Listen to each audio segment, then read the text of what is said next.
Hello and welcome to Friday Live. I'm your host, Strata lawyer Amanda Farmer. It's Friday, so we are heading out live to the Your Strata Property Facebook page. Hello to everyone who is joining us on Facebook. We're also going out to LinkedIn. Hello to our LinkedIn viewers and to our growing audience on YouTube. This is your wrap up of the week in Strata, and I got a little bit to wrap up this week. There's been a lot happening in our space. I'm going to be with you for around about an hour, covering off what's new, what is exciting. If you're coming in, and there's been lots of you waiting in the wings because suddenly I can see you all here live.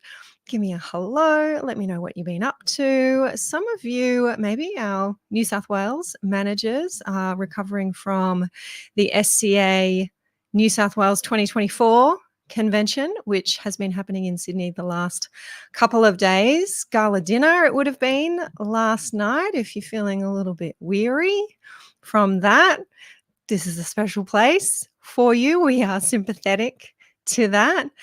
There's been a new SCA New South Wales board elected.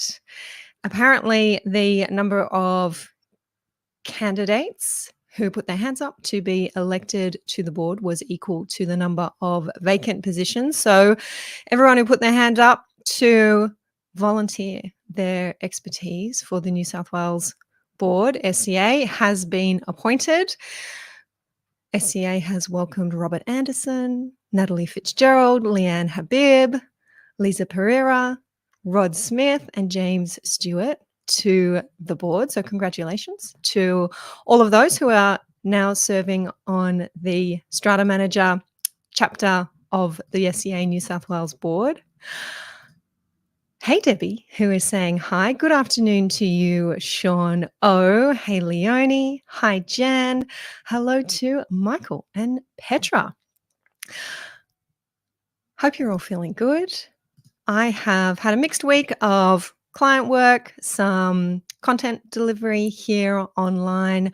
I was online a couple of days ago for Rights and Inclusion Australia. I posted about that here on the page and also on LinkedIn, delivering strata knowledge to Australians who are living with a disability.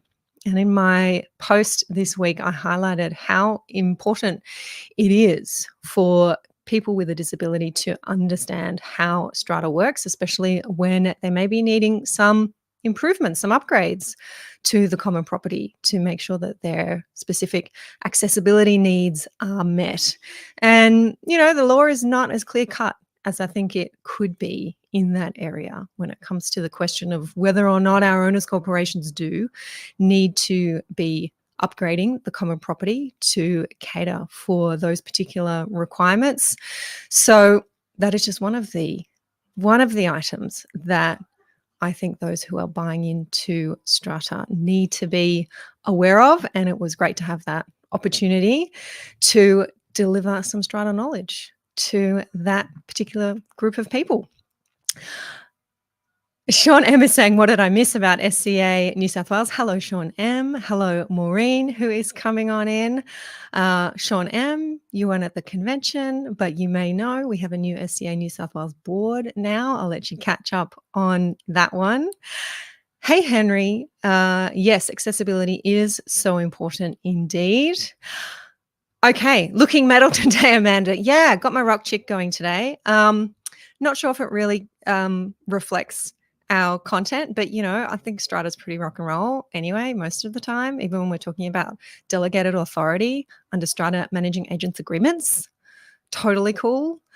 So yeah, let's just channel our chill weekend vibe as we roll into it. No, this is just me being lazy and knowing that you don't mind how I show up. As long as I show up, thank you for showing up too. All right, awesome. Let's jump on in. This week's podcast episode 427. What is the perfect number of Strata committee members? I asked you that here on the page a couple of weeks ago.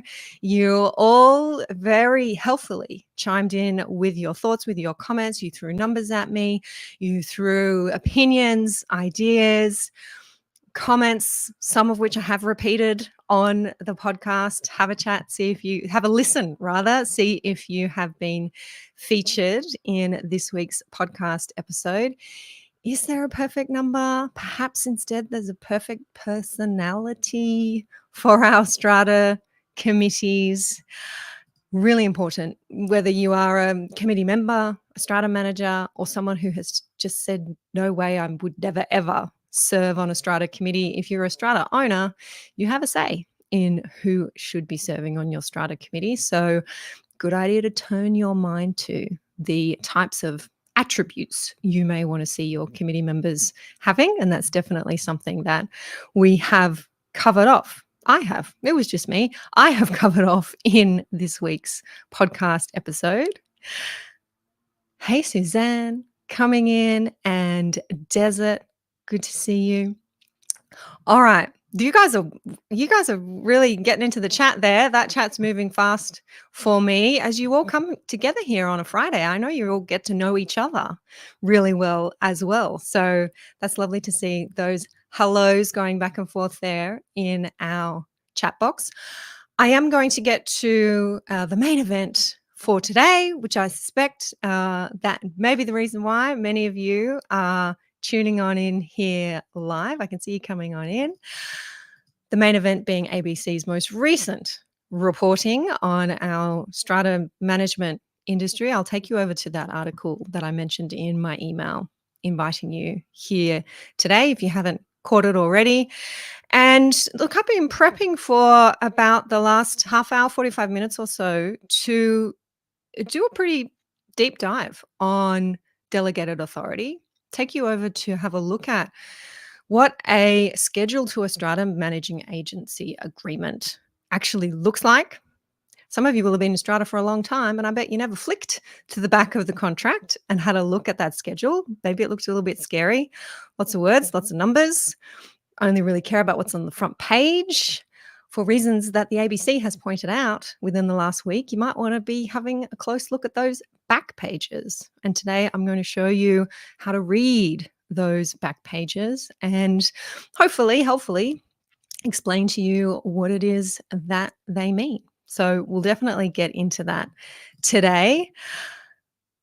Before then, some other news, more recent news in New South Wales. We have some new tenancy laws that are going to be starting probably early next year. The Residential Tenancies Amendment Bill 2024 passed through Parliament last night. This has come after many years of advocating from tenants groups, community organising, renters, housing advocates, coming together and lobbying for change. It has been billed as a huge win for renters.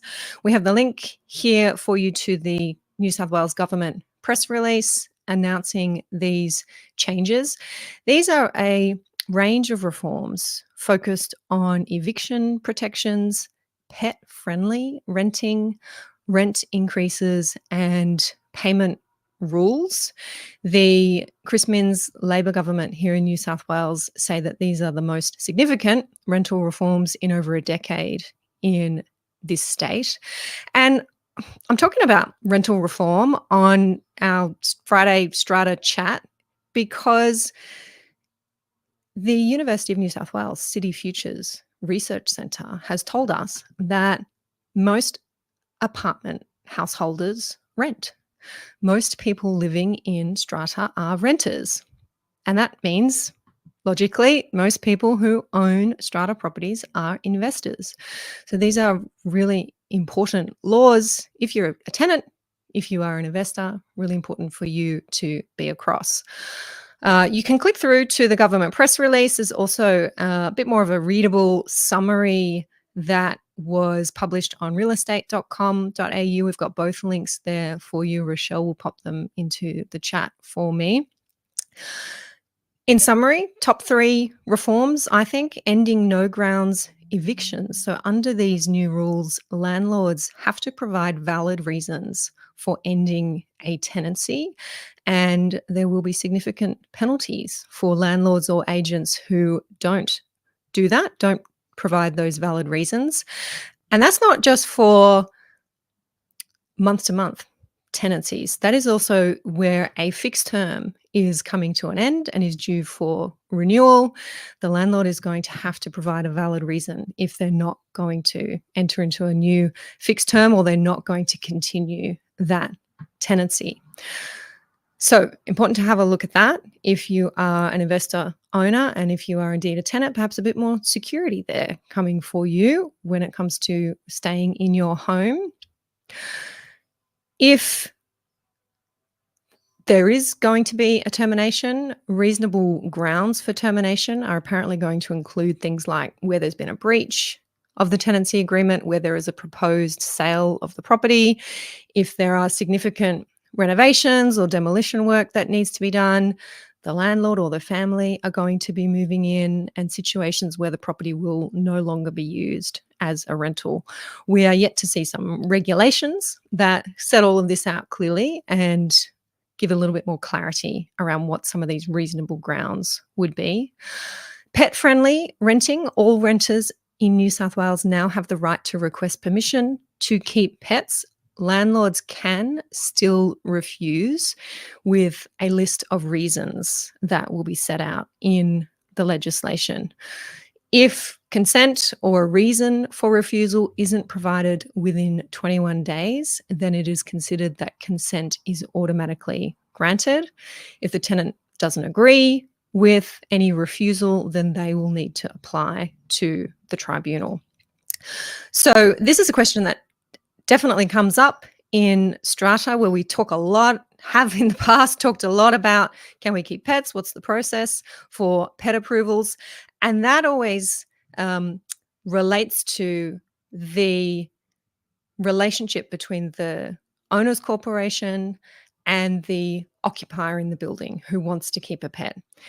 It has never really got into that relationship between the occupier and the owner of the property. And when asked, I have always said, ultimately, the owner of the property can say, no, I'm not going to allow a pet in my apartment where I've got a tenant. Even though the owner's corporation may allow it, the buck stops with me as the apartment owner, and I'm not going to allow my tenant to have a pet. Until now, that has been legal in New South Wales. Gradually, other states have been changing their position on that for renters. New South Wales is now catching up. So it's no longer going to be legal for an apartment owner to say, even if the body corporate allows it, black and white, I'm not going to allow it. The apartment owner is going to have to give some reasons as to why that refusal is, why they're taking that position and refusing that application to keep a pet. If they don't provide any reason within 21 days, then from the landlord's perspective, the owner's perspective, the keeping of the animal is automatically approved. We still, of course, may have to follow some procedures, some steps, some application procedure at the owner's corporation level to get that pet approved by the owner's corporation. So a couple of layers to that one when we're talking about pets and strata, but do keep following those regulations when they come out to let us know how, what some of those reasons for refusal might be. Heading into the chat here to see what our comments are on our new tenant legislation. If we've got some comments there, back and forth between Sean and Maureen here. What's up, Eric? Good to see you here. Okay, I think Sean and Maureen are talking about something different. I'm just watching those comments pop up in the corner of my eye. Last thing that I wanted to draw your attention to with the tenancy laws and the changes was that there is a limit now on rent increases and there are payment protections. So first of all, rent can only be increased once every 12 months, regardless of the lease type. That sounds fair to me. And there must be free and accessible payment options provided for rent. Background check fees are banned. Apparently, that has been a common barrier for renters applying for homes, that they've had to pay a fee to have a background check and that they've had to pay fees when they are making the payments of their rent instead of just being able to send that rent through via an EFT process, a fee-free process. So that's now been legislated that No such fees can apply. These reforms are likely to commence early next year, 2025. We're going to see some new regulations which set out some clarity around these reasonable grounds and reasonable refusal grounds for keeping of pets. So if you're an investor, if you're a renter, keep your eye on those. But interesting time for New South Wales. I think we are catching up with the rest of the East Coast. Leonie saying, I thought that legislation was changed when the Angus case was won. So from a strata perspective, yes, the owners corporation in New South Wales cannot ban pets. But Leonie, that never changed, didn't change the relationship between a landlord and a tenant. A landlord could still say, you're not allowed to keep a pet in my property, tenant. Building couldn't say no pets in our building, but landlord could say no pets in my apartment, which kind of made sense. It's up to the owner of the property to decide who they want, what they want in their property. This new legislation in New South Wales now says that the landlord has to give some reasons for not allowing pets in their property. Maureen saying, I do think it's hard for an owner if they don't want pets in their property. Yep. And being made even harder, Maureen. Mike saying for strata to decline, yes, but nothing about owners' allowances to renters in their apartment. Thank you, Mike, answering there Leonie's question. Jamie, how you doing? Your strata property, yet again, like all crap garbage governments, they don't make bad tenants with pets pay for the problem. If the property is damaged, which is why landlords hate pets. Yes, a good pet and a good tenant who looks after the pet is great, but a bad tenant with bad pets does nothing but cost landlords a fortune, and there's no protection for them, as many insurers only cover maximum $1,000 damage from tenant pets. Fix it for both. Stop claiming it works for both when it only helps tenants. All right. Thank you for sharing your opinion here, Jamie. Leonie's got it. Awesome. Okay, so those are our changes to our tenancy laws in New South Wales. We will keep an eye on those. Strata managers were back in the national news last week. ABC article from, I think it was last Thursday. What I'm actually going to do is share my screen with you, and we'll have a very quick look at this article if you haven't yet seen it. Might be a bit small on your screen. We do have a link for you to check it out. You can see the headline there. Strata firm quietly uploads a decade worth of insurance invoices revealing excessive fees. It's quite a long article talking about what it is that this firm has apparently done recently in terms of uploading some documents that didn't exist or weren't there, possibly in the past. That's not the bit that I want to focus on in today's chat. If you managed to get to down towards the end of this article, and I am slowly taking you there now. This part here, former strata managers speak out. 3 former net strata managers explained how the firm had been able to avoid disclosing the brokerage fees for years. So in case you've been living under a rock, the allegation is that exorbitant brokerage fees for arranging insurances were charged to clients of this firm, and turns out that the brokerage was actually a subsidiary of the strata management company. So essentially the company getting paid twice for the same service. The former staff, who asked not to be named, said NetStrata signs up new clients to what's known in the industry as a full delegated authority contract.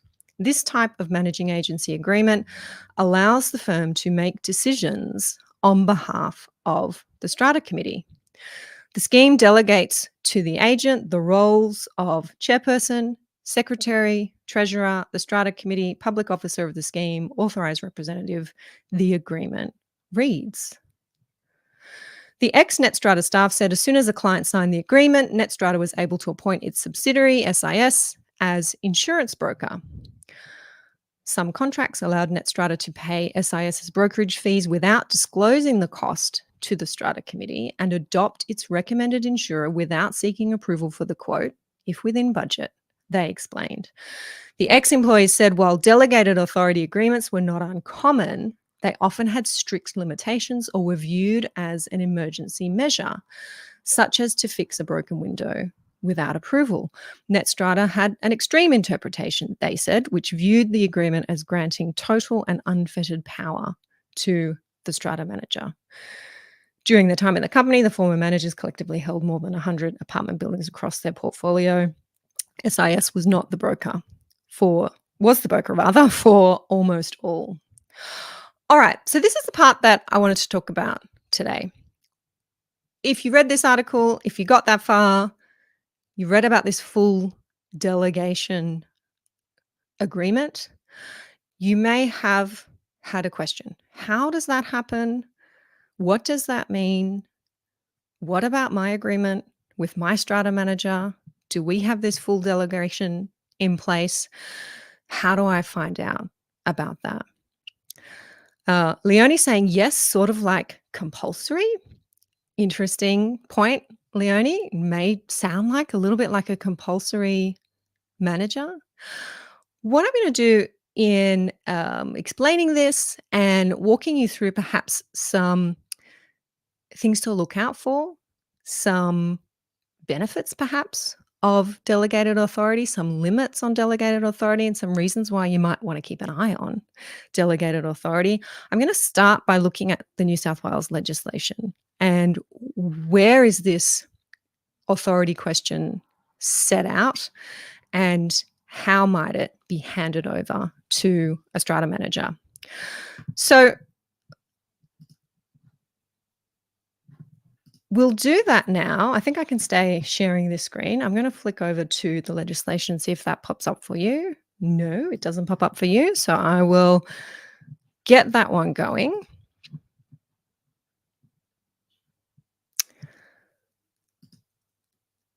I think this might be the best way to do it.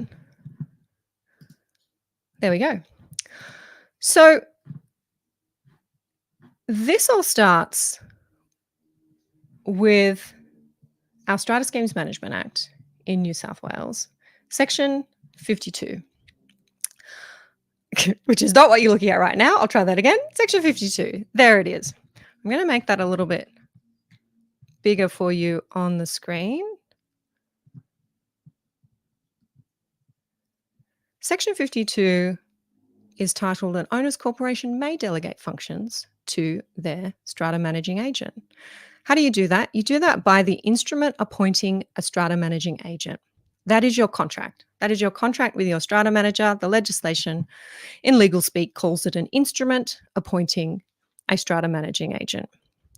Sean, I see your comment, and that's about as zoomed in as I think I can get there, but I will be reading this out so no one will miss anything.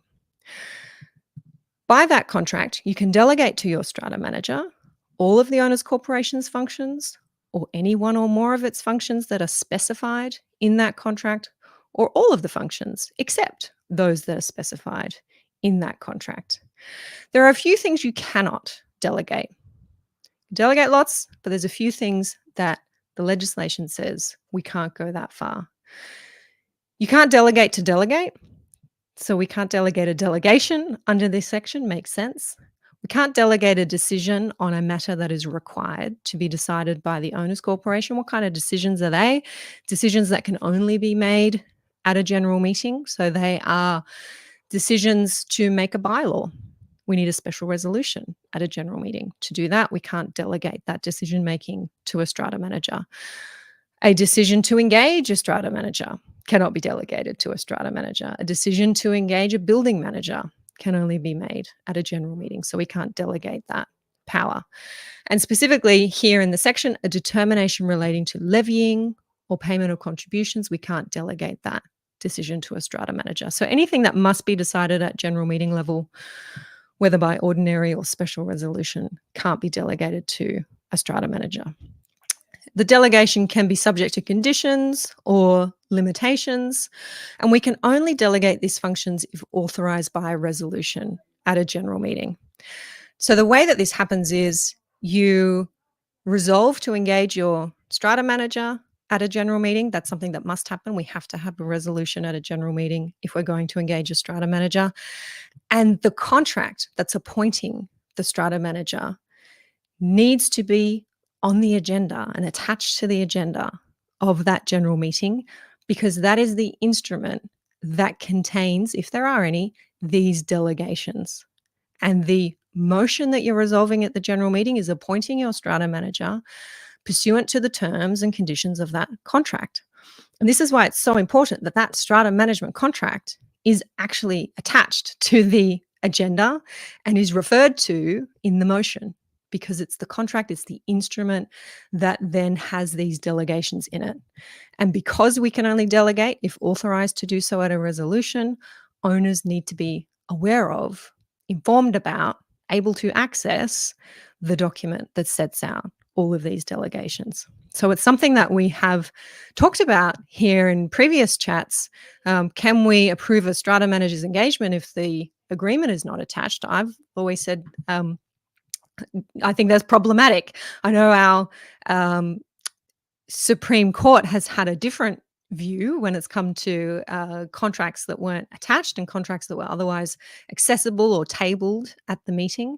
But I do think it's problematic if you can't see the terms of the contract that you are then asked to approve. And I think there's a little hidden hint here in Section 52 that we need to be authorizing the delegation at the meeting as well. So that's why we need to be able to access the contract.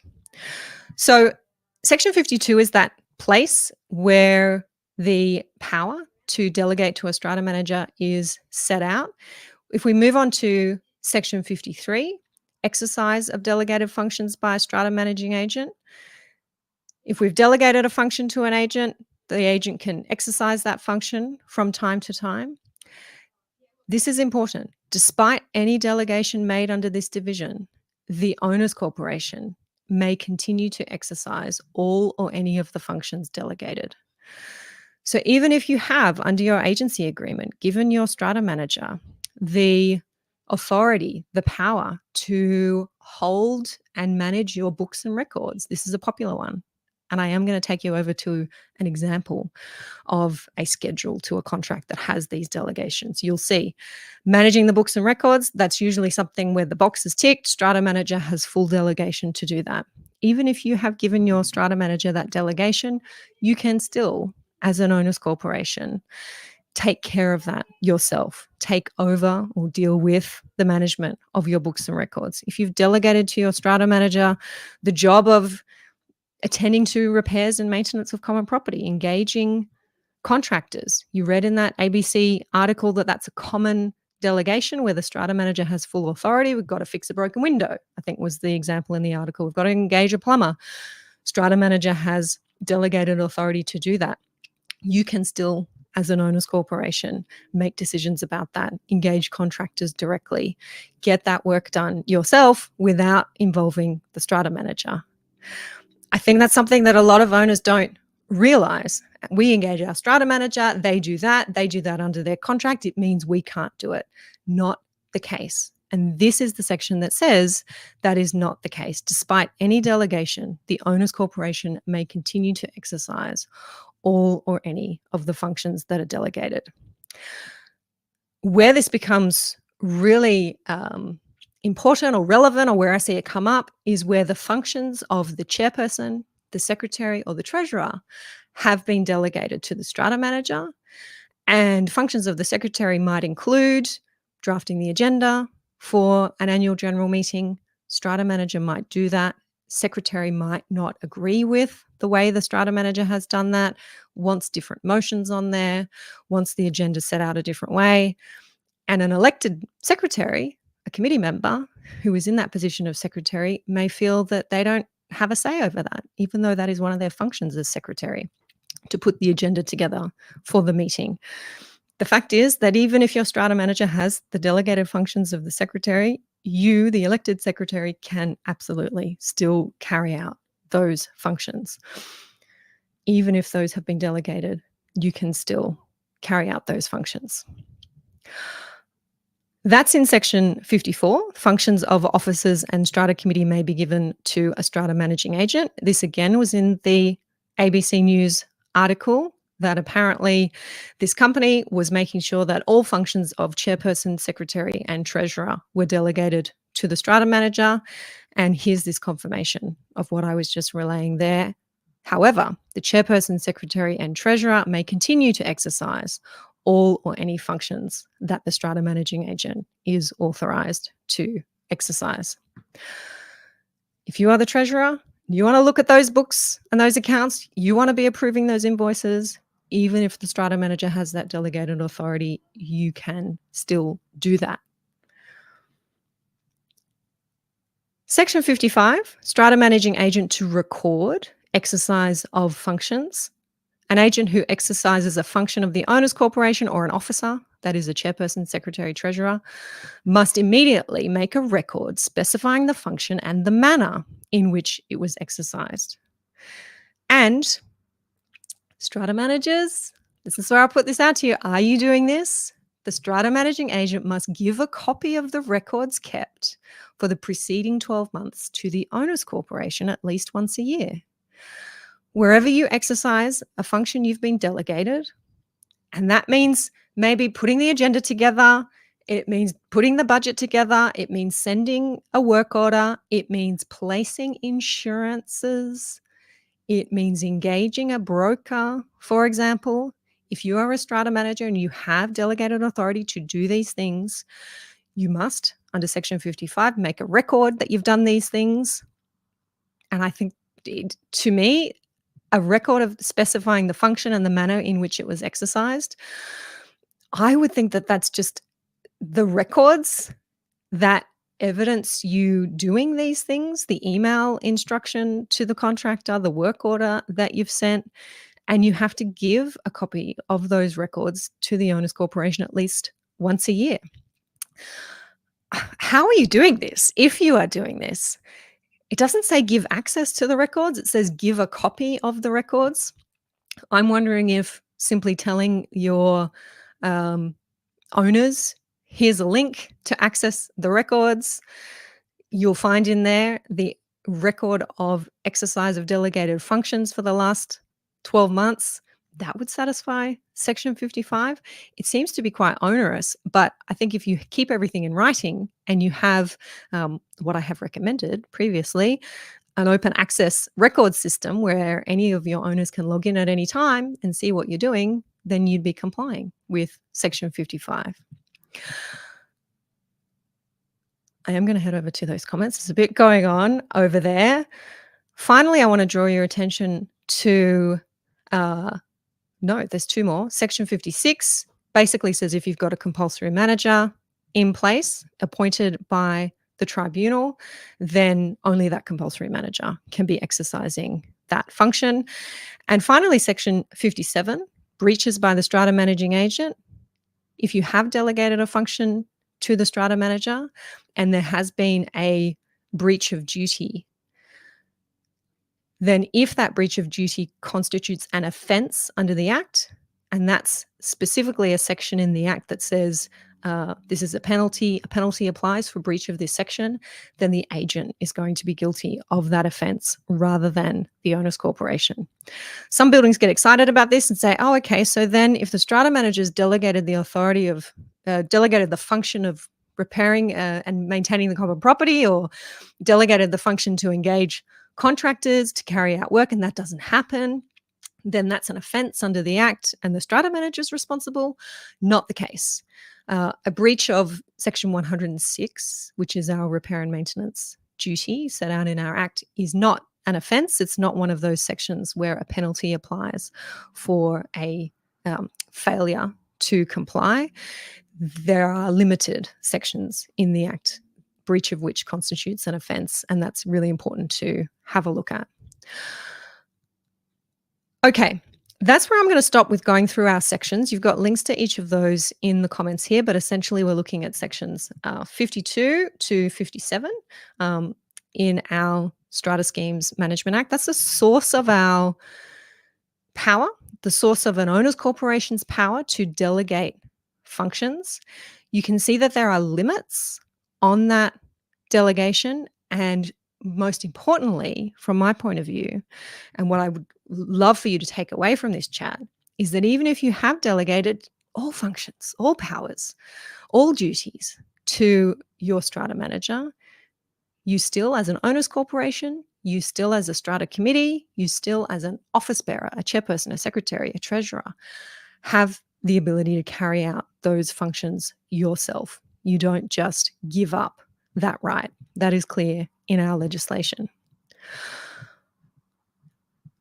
What I'm going to take you over to now is an example that hopefully makes this a little bit more tangible for you.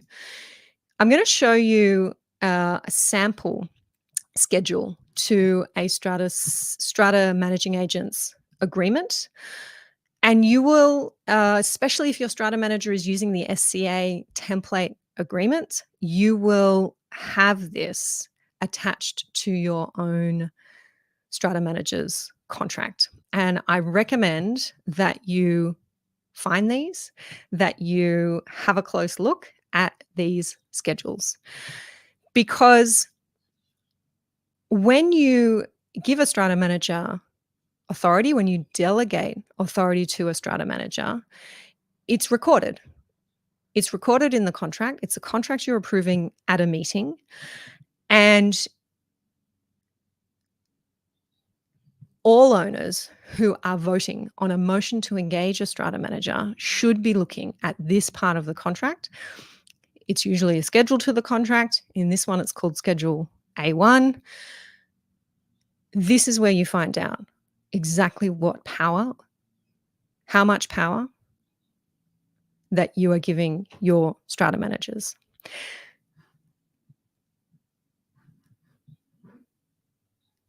This Schedule A1, duties and functions described in the Property, Stock and Business Agents Regulation. These are the duties that a strata manager is carrying out for an owners corporation. And this is where we tick a box. Can the strata manager do these things with full authority, no limitations? Does the strata manager have no authority to do these things? Or does the strata manager have full authority with some limitations, which are then set out in the next schedule, which is Schedule A2?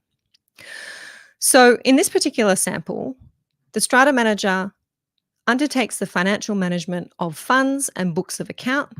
The strata manager has full authority subject to some limitations that are in Schedule A2. And I can take you over to see Schedule A2, but in this particular example, the limitation on the strata manager is that they don't invest money.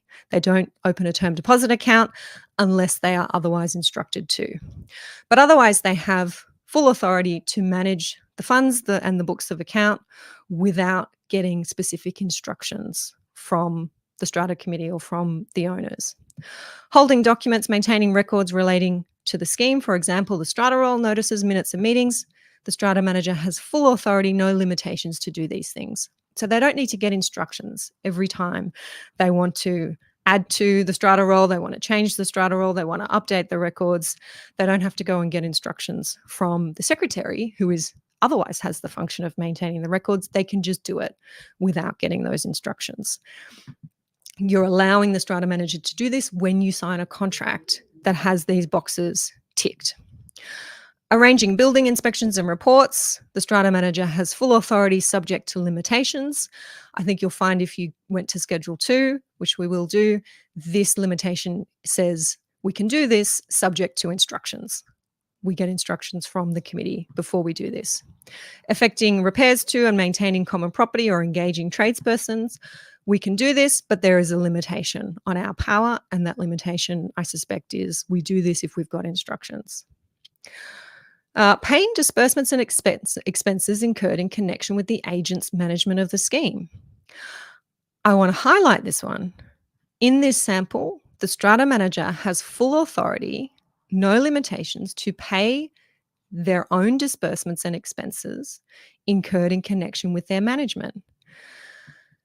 This means that this strata manager is going to draw down on the trust account to pay themselves when they want to.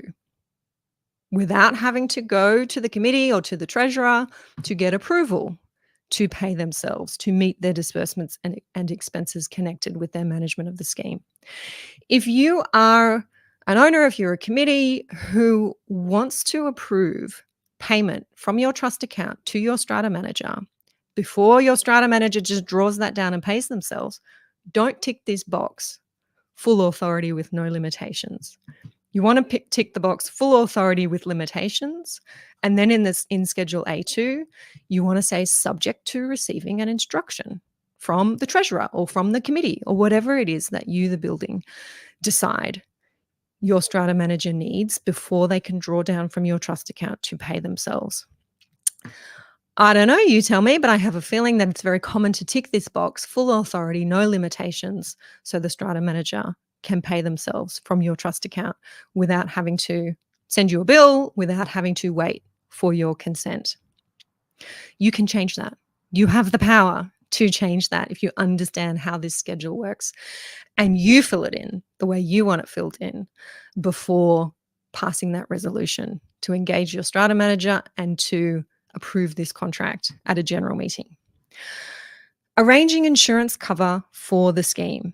In this sample, the strata manager can arrange insurance cover subject to a limitation in the next schedule. That limitation we'll go and have a look at, but you can place a limitation on your strata manager to say, subject to our instructions, arrange insurance cover when you receive our instructions.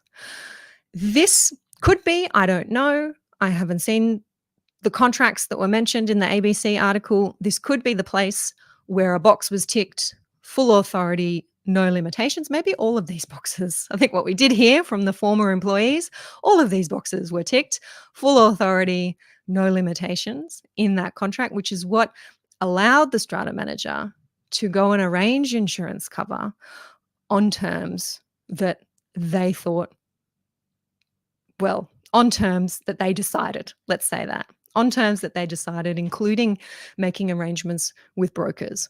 If that box is ticked, full authority, no limitations, then that strata manager is, I think rightly, saying we had legal authority to do this. We didn't have to go to the committee and seek instructions to engage a broker or seek instructions to place any particular type of insurance. We had full authority and this building gave it to us when they signed this contract with that box ticked. It's an important box to have a hard think about if you want to have a say in your insurance arrangements. You probably want to be ticking this box with some limited authority and making those insurance arrangements subject to some instructions. So it has to be run past you. It has to be run past the committee first before these arrangements are entered into. And entering into insurance, while those arrangements are confirmed at each general meeting, they don't have to be, you don't need a resolution of the general meeting before you place the policy or before you enter into that insurance arrangement. That's why it is possible for a strata manager with full delegated authority to make those arrangements because they don't otherwise need that general meeting resolution. It's something that otherwise the committee can do. Serving notices to comply with the bylaw, it's the kind of thing the strata manager can do. Under this particular contract, they have authority, but there's a limitation. I suspect that limitation is we need to get instructions before we do it. They can manage the sinking fund / capital works fund and admin fund without any instructions. They have full authority to do that. So that's Schedule A1. This is the SCA template. You want to be having a look at this, see what boxes are ticked, and where your strata manager has full authority subject to limitations. Those limitations are going to be in the next schedule, which is Schedule A2. I can see, Leonie, your question there. Amanda, why do they use brokers? I had that exact conversation with strata manager friend of the podcast, Rena Van Alst, today, and that conversation is going to be with you very soon. So you'll hear about that one. Bill and Ben saying, and if you were an owner sending a proxy, you could not give the proxy instruction because you have no idea what's in the agreement. Yes, another reason why we should be having our agreements attached to our agendas. I'm reading these comments backwards. I'm going to get into Schedule 2 to the agreement. Sean M. Amanda, can you comment on the agreement not being provided before the meeting but being tabled at the meeting? If I were an owner in that situation, I would propose deferring or defeating the motion for renewal or appointment. Yeah, so we have talked about this, and I think we have some probably a bit unsettling or unsatisfactory authority from our Supreme Court saying that tabling at the meeting is okay. My memory of that case was that it may have been in the context of a building manager's agreement. Was it? One of you will tell me. With the reasoning probably to be fairly easily extended to a strata manager's agreement. I think for all the reasons that you guys are telling me, Bill and Ben's posted about this as well, the strata manager's agreement needs to be sent out with the agenda. I like the idea of deferring or defeating the motion, but some buildings are in a position, a lot of the time, that the current contract is about to expire. And unless they approve this strata management agreement now, they're going to be left without management, which is a scary prospect for some buildings. Okay.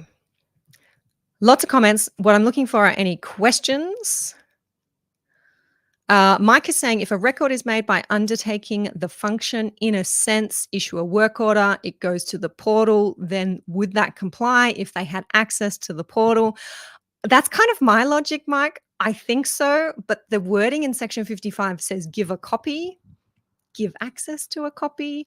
I suppose if you're giving access and a copy can be made from that access, they can hit a download button. Is that good enough? I mean, technically, it's not giving a copy, is it? But that's a huge task to expect strata managers to essentially download everything and give that copy in some form to their clients. Could it be done by way of a link? Yes, but I imagine for a lot of your platforms, giving a link is not enough. There's still going to have to be some form of logging in and access that the owner gets for themselves. I think for now, if you're doing exactly what you say there, you are recording the function by issuing the work order, by sending the email, by keeping the correspondence, and then every 12 months you're saying to owners, if you want access to these records, Section 55, here's how you get that access. I think you're going to be a long way ahead of others, and I'm not sure that anybody would criticize you for that.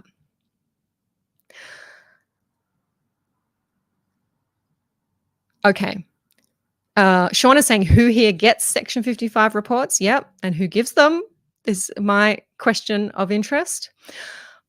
All right, I'm going to keep going. If I see a direct question and I'm generally looking for question marks, then I will let you know my thoughts. But otherwise, I think there's a fair bit of conversation there happening in that chat. I will just quickly take you over to our Schedule A2 so you can see that in this particular sample, this is how the functions, the duties, the limits on the authority were expressed. So remember from Schedule A1, the manager had some full authority in relation to some things and had some limited authority in relation to other things. So the limit on the authority to undertake the financial management of the funds and books of account was investments only if advised. So we will only invest your money in a term deposit if you advise. I'm just trying to get a copy of this on my other screen. Got it now. No limits on the authority to hold documents and maintain records. Arrange building inspections and reports only as instructed. And the important thing about Schedule A2 is this is where you're told how you're going to be charged for these things as well. If we are carrying out these functions because we're instructed to, we're going to charge you pursuant to Schedule B. Schedule B is then the next part of the contract that sets out the agent's hourly rates, usually, how much they charge or what fixed fee they're going to charge for this particular service. So you're going to start with Schedule A1. These are the things that the strata manager does. Schedule A2, this is when they do it, when they're instructed to, for example. Schedule B, this is how much they charge if it's not otherwise included. So you'll see up here an example of the fee method. This particular task is included in our agreed services fee. This particular task is going to be an additional charge, and that charge is set out in Schedule B. Engaging appropriately qualified tradespersons to do non-standard work, that's going to be a Schedule B charge. Paying disbursements and expenses incurred in connection with the agent's management, this agent has full authority to do that, so there are no limitations here. Arranging insurance cover for the scheme, here this agent says we will renew as instructed. And in terms of the charge, if an insurance commission is received under item 6, then our service is included as part of our agreed services fee. If the agent is not an authorized representative or distributor of the insurance broker, it's going to be an additional charge if we have to arrange that for you. If you are confused, if you are overwhelmed, if you are struggling to follow how all of these pieces fit together, I don't blame you. This is an incredibly complicated way to structure a professional engagement. Okay? It doesn't need to be, nor should it be, in my view, this hard to understand what powers your strata manager has, what is included in their fixed fee, and what is not, and how much they charge for those additional services. This is how we come to a situation like what the ABC has reported last week, that strata managers have been able to sign their clients up to contracts that may not be in their best interest.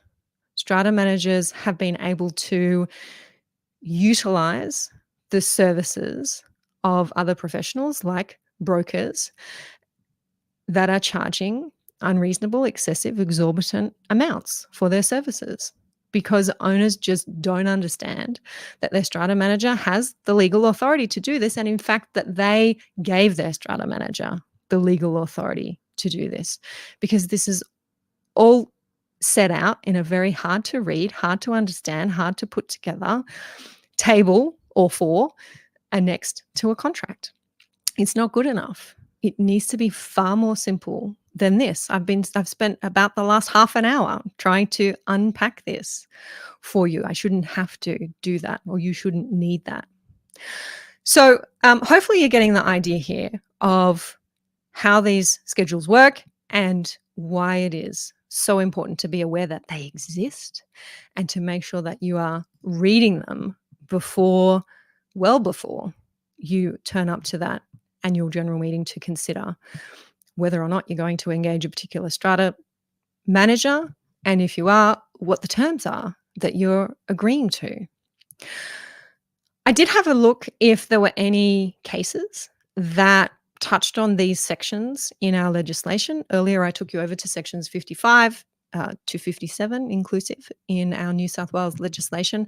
And I went on a little bit of a hunt for any cases that might have talked about, questioned, explained this concept of delegated authority, anything that looked at this Section 55 reporting. What does a Section 55 report look like?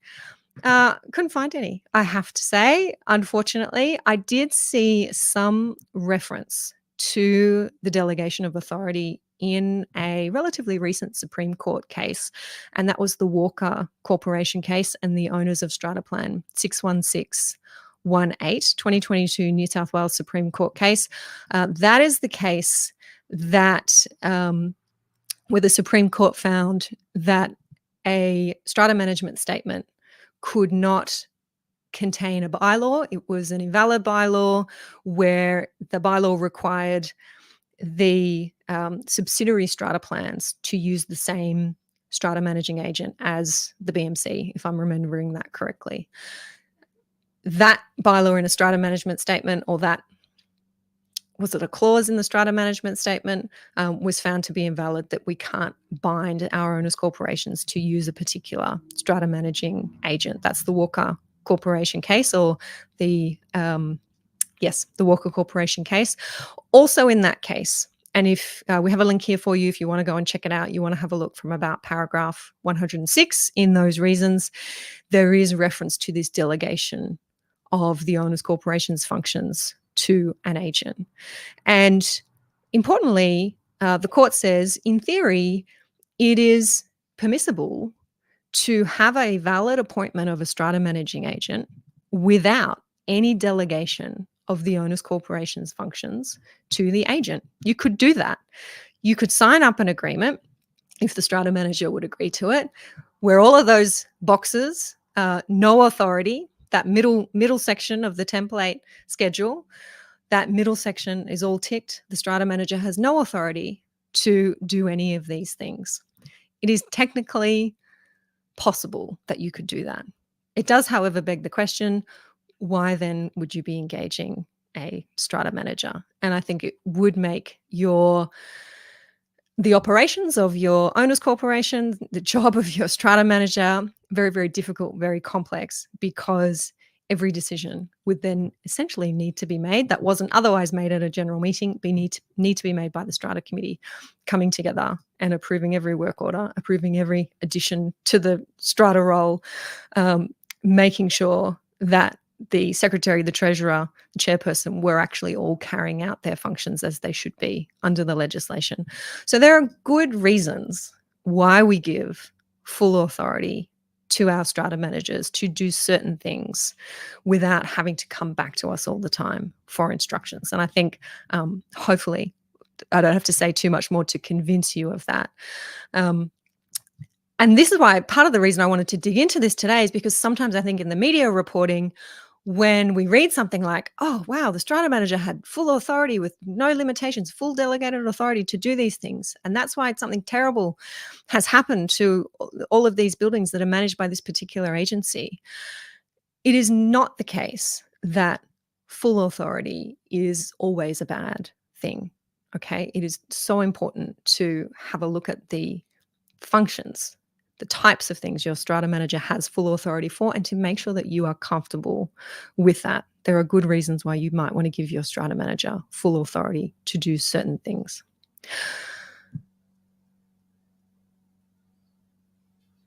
The other thing that the court pointed out in the Walker case about delegated authority is to confirm, as I hope I have done today, that the delegation can never be completely exclusive. So you remember those sections that I pointed out earlier in the case of an owner's corporation function that's been delegated, in the case of a committee member's function, the chairpersons, the secretaries and treasurers, it is always the case. Our legislation says this. No contract can change this. It is always the case that the owner's corporation and those office bearers can still exercise those same functions, even if they have been delegated to the strata manager. That has been confirmed by our Supreme Court. So in the case of a chairperson whose functions include presiding at general meetings of the owner's corporation, even if that duty has been delegated to a strata manager under an agency agreement, the elected chairperson can still say, no, I don't want you, strata manager, to chair this meeting. I, the chair, am going to chair this meeting. And if you have a strata manager saying, no, you can't, we have full delegated authority, you are now armed with the sections of the legislation that you can point to say, that doesn't matter. You're right. You do have full delegated authority, but I can still exercise this function. That is what the Strata Schemes Management Act allows me to do. So, in summary, some level of delegation, I believe, is necessary for smooth operations in a strata scheme.